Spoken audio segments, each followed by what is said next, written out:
हर हर महादेव दोस्तों। हाय, मेरा नाम है अंशु और आप मेरे साथ सुन रहे हैं मेरे ही लिखी हुई कहानियाँ। और आज मैं आप लोगों को सुनाने वाली हूँ इसके का रंग सफ़ेद, भाग 82 एवं 83। नीरज ने सबको जेल का हवा खिलाने के लिए भेज दिया था। सारे गांव वाले अपना चले गए थे। चलो, नीरज सबको आदेश देता है तो सब एक एक करके गाड़ी में सवार हो जाते हैं। अब उनके पास एक ही गाड़ी बची थी।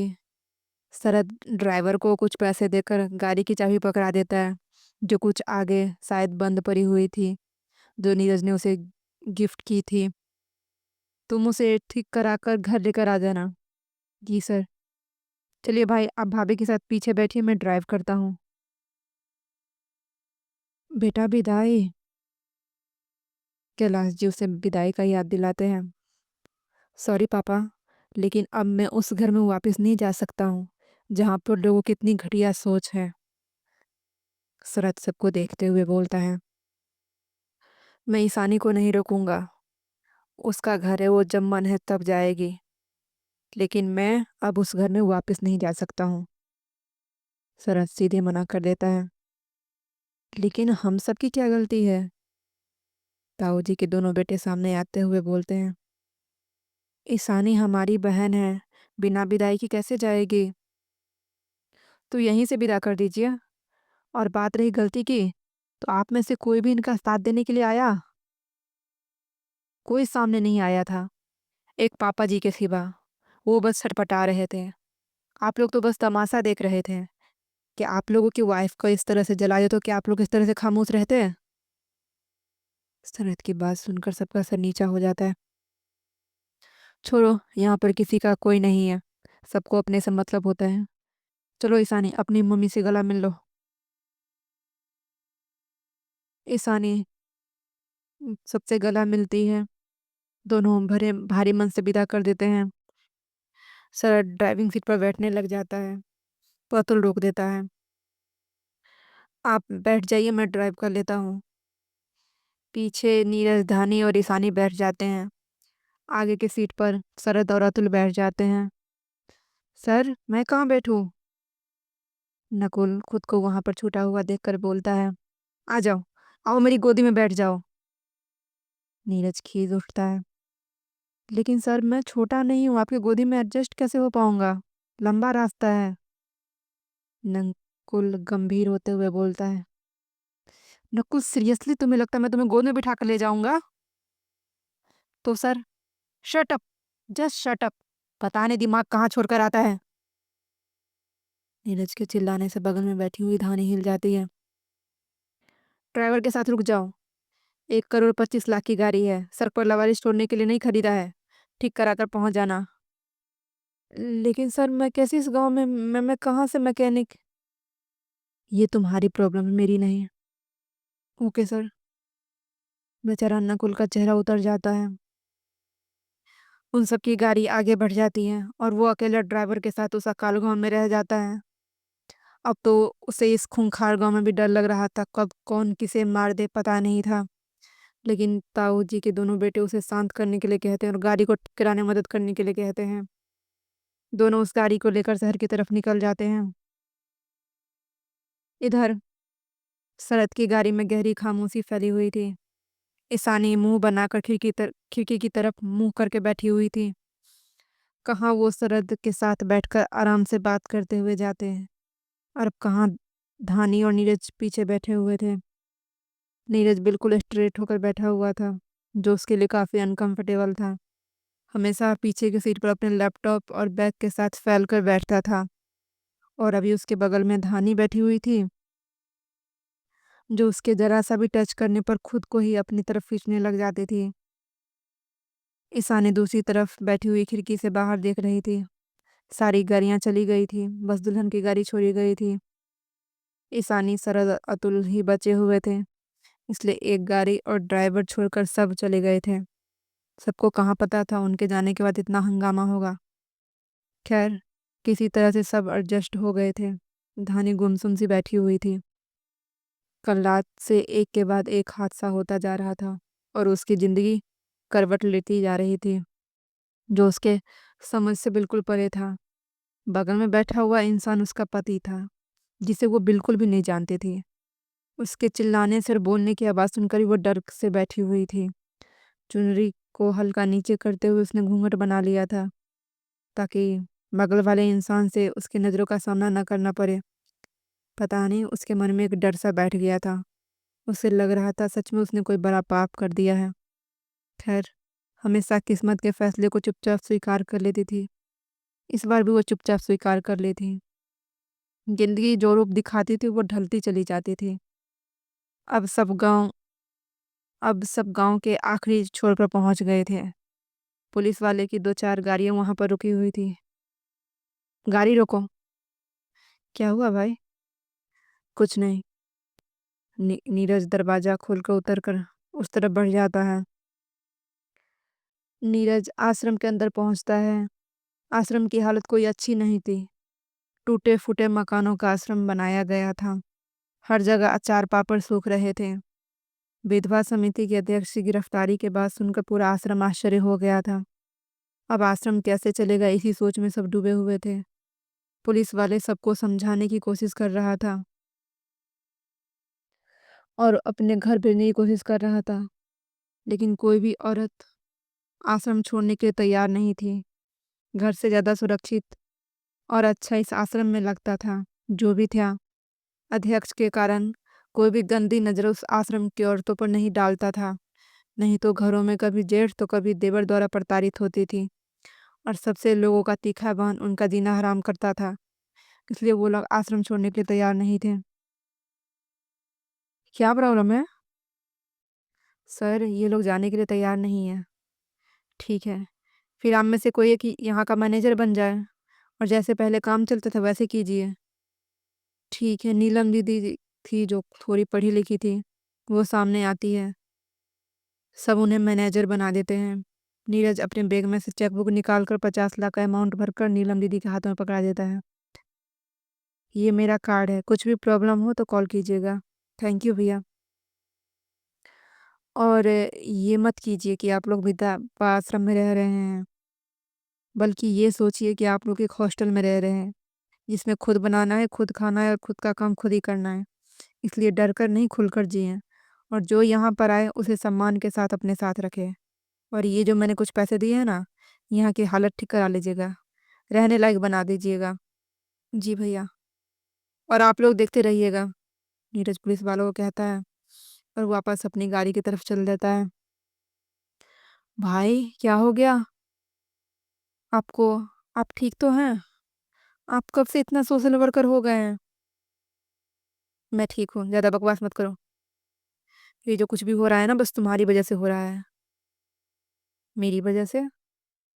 शरद परेशान हो जाता है। मैंने क्या किया है? अच्छा, तुमने कुछ नहीं किया है? हाँ, सब तुम्हारी वजह से हो रहा है। ना तुम इस गांव में आते, ना ही मैं तुम्हारे पीछे होता, ना ही इतना हंगामा होता। सब कुछ तुम्हारी वजह से हो रहा है। नीरज बोलते हुए अंदर बैठ जाता है। अरे हाँ, ये तो मैंने सोचा ही नहीं। मतलब फाइनली भाई की शादी होगी हुई मेरी वजह से। शरद खुश हो जाता है।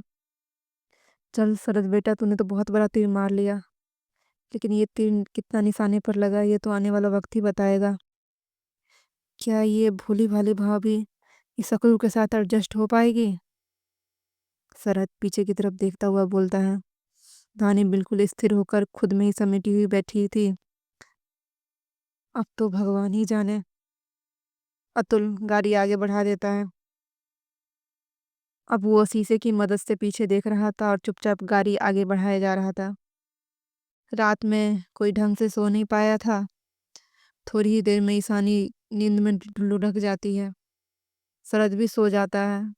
नीरज की भी आंख लग जाती है। दोनों का सर धानी के कंधों पर आ जाता है और धानी एकदम से हिल जाती है। ईशानी उसके ऊपर सोई थी, उसे कोई फर्क नहीं पड़ा था, लेकिन नीरज को अपने ऊपर देखकर घबरा जाती है। हाथ बढ़ाकर उसे हटाने लग जाती है, लेकिन अतुल की आवाज़ उसे रोक देता है। सोने दीजिए भाभी, इन्हें अपने गुस्से के चक्कर में चैन की नींद भी नहीं ले पाते हैं। अतुल की बात सुनकर धानी के हाथ रुक जाते हैं।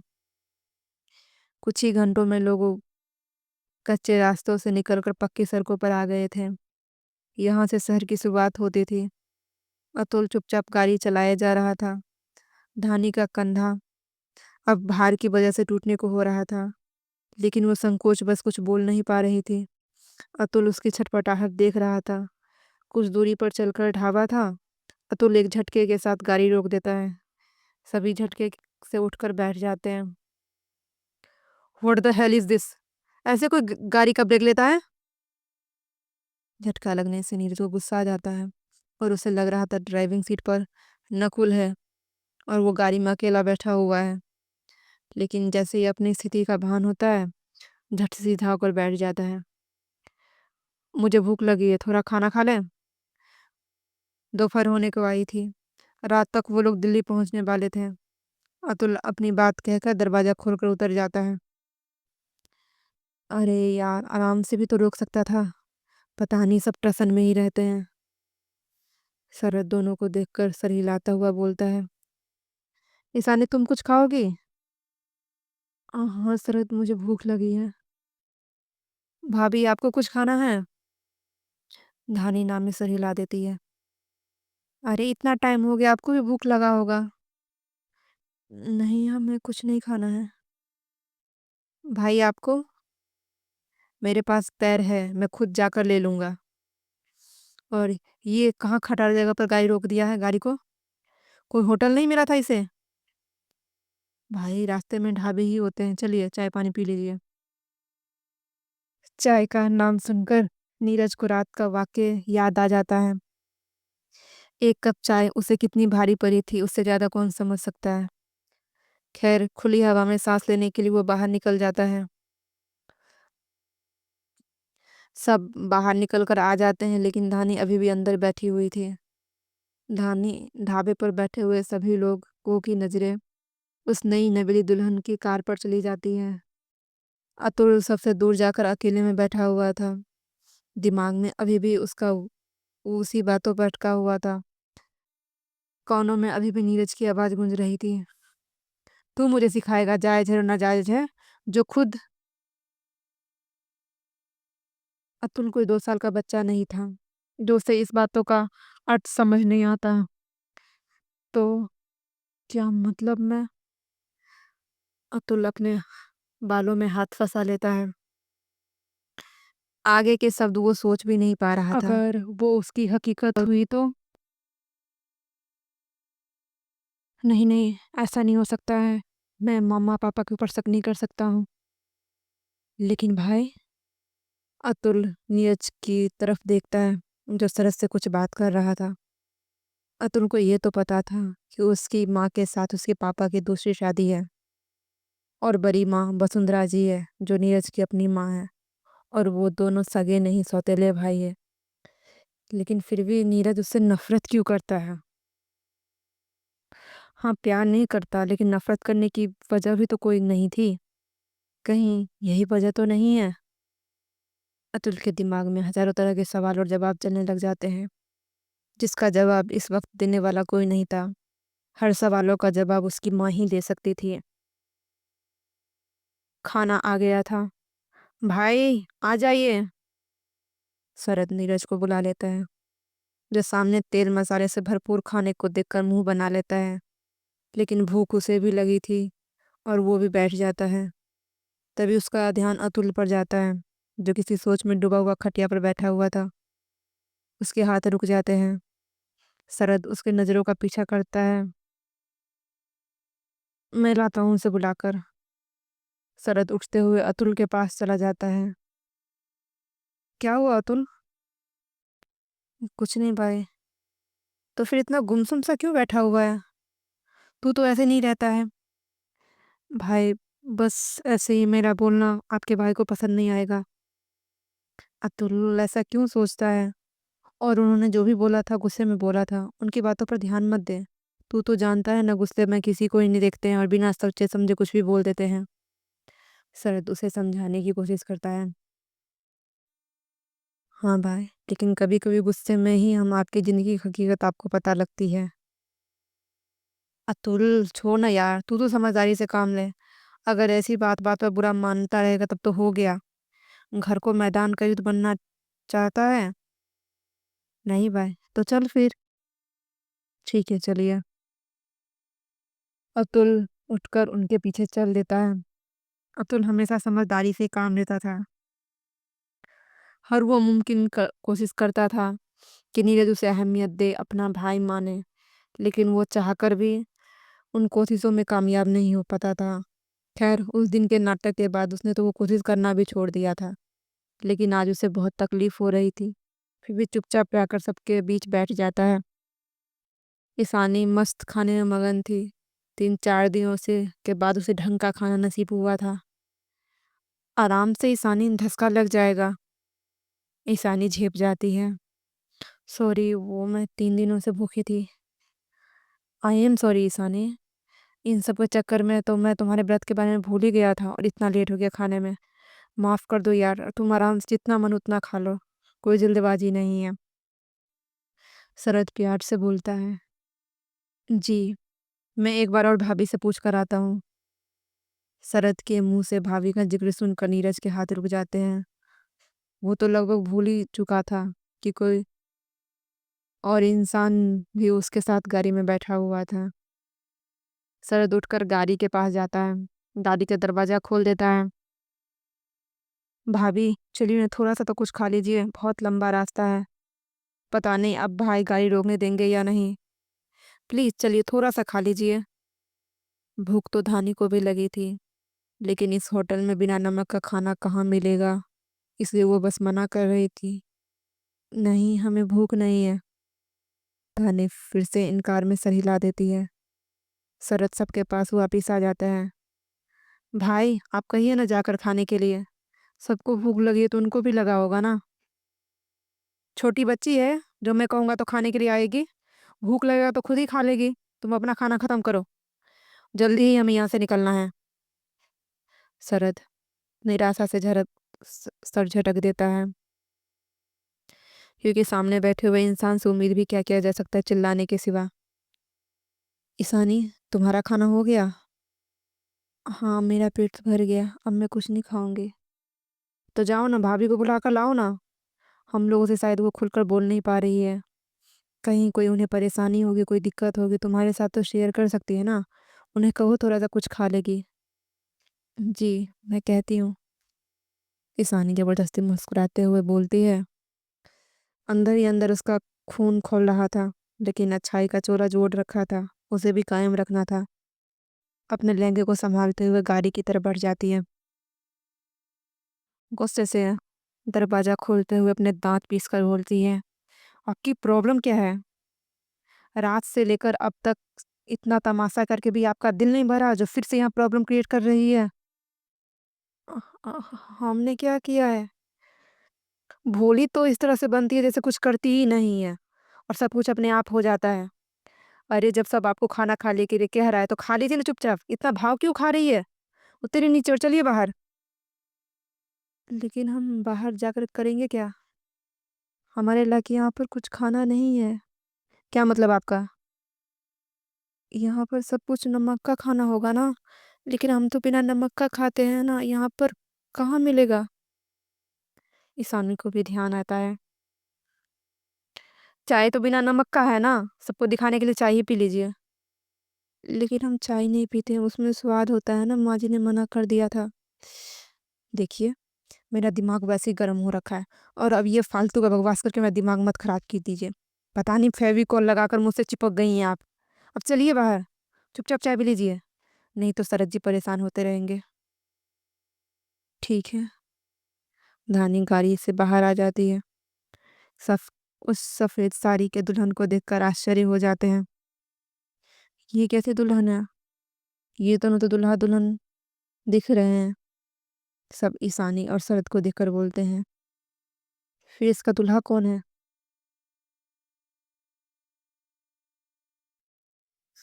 वो ब्लैक शर्ट वाला एक अतुल को देखकर बोलता है। नहीं नहीं, वो तो कहीं से भी दुल्हा नहीं लग रहा है। वो हल्का पिंक शर्ट वाला, उसके चेहरे पर टीका भी लगा हुआ है। नीरज मोबाइल में घंटों बाद नेटवर्क आया था। बैक टू बैक उसके मोबाइल पर कॉल आए जा रहा था। और वो सबसे बात करता जा रहा था। लेकिन दोनों अलग अलग अलग क्यों घूम रहे हैं? सब उन दोनों को देखकर अटकलें लगा रहे थे। क्या ला दूं भाभी आपके लिए? शरद धानी को देखते हुए पूछता है। शरद, वो भाभी की हल्की तबीयत खराब है और उन्हें गारी भी लगती है, इसलिए वो खाना नहीं चाहती है। आप चाय ले आइए। ईशानी धानी की अधूरी बात बोलती है। ठीक है, मैं चाय के साथ बिस्किट भी ले आता हूँ, 2-4 बिस्किट खा लीजिए, कुछ नहीं होगा। आप रुकिए, मैं लेकर आता हूँ। अतुल उठकर चला जाता है।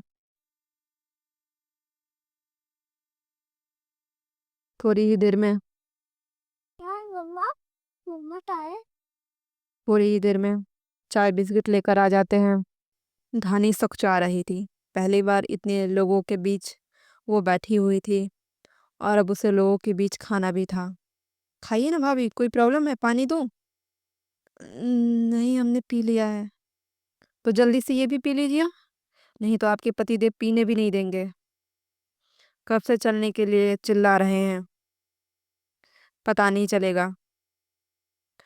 धानी बिस्कुट निकालते हुए चाय में डिप करती मुंह में रखती है। चाय बिस्किट का स्वाद उसके मुंह में ऐसा घुला कि मानो वो दुनिया में किसी और ही दुनिया में चली गई थी। अगर दुनिया में कोई सबसे स्वादिष्ट खाना होता है तो वो इसे वक्त उसे चाय बिस्किट लग रही थी। सालों बाद उसके मुंह में किसी चीज का स्वाद चखा था जो किसी खजाने से कम नहीं था। नीरज बात करके पलट कर उन लोगों के चलने के लिए मुंह खोलने ही तय ही है, लेकिन धानी को खाते हुए देखकर आवाज नहीं निकाल पाता है और फोन वापस कान में लगाते हुए बातों में व्यस्त हो जाता है। धानी एक के बाद एक बिस्किट खाए जा रही थी।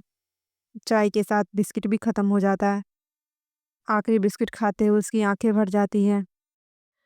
भाभी, और चाहिए आपको? नहीं, हमारा पेट भर गया है। पेट तो सच में उसका भर गया था, लेकिन शायद मन नहीं भरा था। लेकिन सबके सामने खाकर अब उसे शर्म आने सी लगी थी। वो हमें भूख लगी थी तो कोई बात नहीं भाभी, बिस्किट खाने के लिए ही तो थे। मैं तो कहता हूँ आप एक रोटी भी खा लीजिए। बिस्किट से पेट में थोड़ी ना भरा होगा। नहीं, अब हम कुछ नहीं खाएंगे। ठीक है, आप लोग गाड़ी में बैठिए, मैं बिल पे करके आता हूँ। नीरज ने पहले ही बिल पे कर दिया था। वो ड्राइविंग सीट पर बैठकर हॉर्न बजा रहा था। सब चौंक कर गाड़ी की तरफ देखता है। चलिए भाभी। भाई, मैं ड्राइव करता हूँ ना। तू ड्राइव करेगा तो कल तक पहुँचेंगे और मेरे पास इतना फालतू टाइम नहीं है। जल्दी बैठोगे सबके सब? भाभी, अब भाई के साथ आगे बैठ जाइए, हम लोग पीछे बैठ जाते हैं। पहले अतुल, उसके बाद ईशानी, उसके बाद शरद पीछे बैठ जाता है। धानी चुपचाप आगे बैठ जाती है।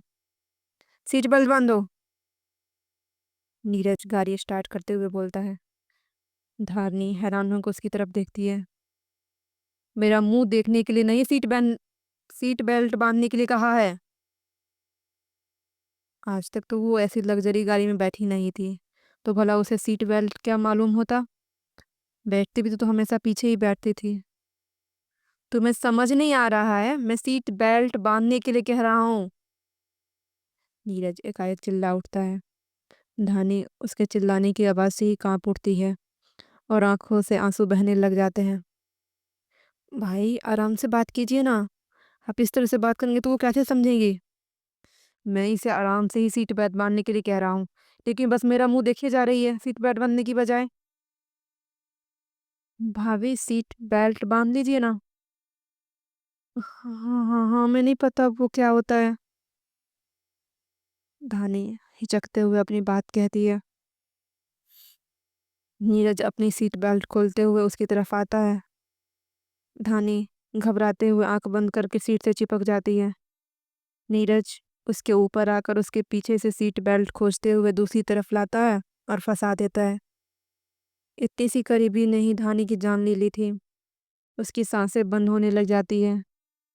नीरज उसका सीट बेल्ट लगाकर अपनी सीट पर आ चुका था। गाड़ी स्टार्ट होने की आवाज़ सुनकर धानी अपनी आंखें खोलती है तो नीरज अपने आंखों पर सेट चढ़ाकर गाड़ी आगे बढ़ा देता है। चलो, अब हवाई जहाज की सवारी करने के लिए तैयार हो जाओ। शरद अपना सर पीछे सीट पर टिकाते हुए बोलता है। लखनऊ टू दिल्ली हाईवे पर नीरज गाड़ी चढ़ा देता है और उन प्लेन सड़कों पर उसकी गाड़ी फिसल रही थी। गाड़ी की स्पीड 140 160 थी, कभी कभी 180 भी हो जाती थी। हवा से बात करते हुए गाड़ी आगे बढ़ रही थी। थोड़ी ही देर पर थोड़ी ही देर में ड्राइवर की सीट पर बैठे हुए इंसान को छोड़कर सब नींद के आगोश में चले गए थे। पेट में खाना जाते ही धानी को भी नींद आ जाती है। उसका सर नीचे झटका खा रहा था। उसके झूलते हुए गर्दन को देखकर नीरज अपना बाजू उसके सर के पास लगा देता है। अगले ही पल उसके बाजू को दोनों हाथों से पकड़कर सर को अच्छे से टिका लेती है धानी। नीरज उसी हाथ से गियर बदलता हुआ उसे देखता जा रहा था। पीछे ईशानी का सर लुढ़कते हुए अतुल के सीने पर आ जाता है। अतुल चौंकते हुए उठ जाता है। ईशानी को अपने ऊपर देखकर हैरान हो जाता है। वो ईशानी को हटाने के लिए हाथ बढ़ाता है, लेकिन शरद की आवाज़ उसे रोक देती है। सोने देना, नींद टूट जाएगी। 3 दिन से व्रत कर रखी है। भूख की वजह से सही नींद भी नहीं आती होगी उसे। अगर हिला देगा तो उसकी नींद खुल जाएगी, सोने दो। लेकिन भाभी तो है, क्यों परेशान हो रहा है? अतुल अपना हाथ नीचे कर लेता है। कानों में शरद की आवाज़ गूंजने लग जाती है। भाभी ही तो है। हर हर महादेव दोस्तों, आज का भाग यहीं ख़त्म होता है। कल अगले भाग लेकर जल्दी ही हाजिर होंगे। कहानी अच्छी लग रही है तो चैनल को ज़रूर सब्सक्राइब करें, लाइक करें और कमेंट भी करें, है ना? इशू बोलो।